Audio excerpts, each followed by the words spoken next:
Meet Cookie, Thunder and Blue Jean. The three Belgian Blue Heifers are not only unique, they are in fact nearly 1 in a million. Having only had their farm for 2 years, Ronan, Marianne and their children are now the proud owners of the animals at Ballinacree near Oldcastle. Born prematurely a few weeks ago, the heifers are now taking their first steps into the real world. But while twins were expected, triplets were certainly not. We came out and she had the first one calved, and I just handled her to see was everything all right, and the second one was coming, but there was a leg down. So I just fixed up the leg, pulled the calf out. Then it says to Marianne, joking, will I check for any more? And she said sure I should. So I stuck in my hand and found another one. Had he not done that, Blue Jean almost certainly would have died. Now, while triplets are somewhat unusual for cows, what makes these animals so unique is that they're all female. Extremely rare. We were told that the statistics are 700,000 to 1.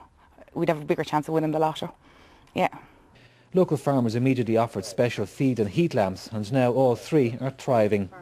Their mother, however, remains completely unfazed by all the fuss. While her three prize heifers are now very much family pets and will never be sold.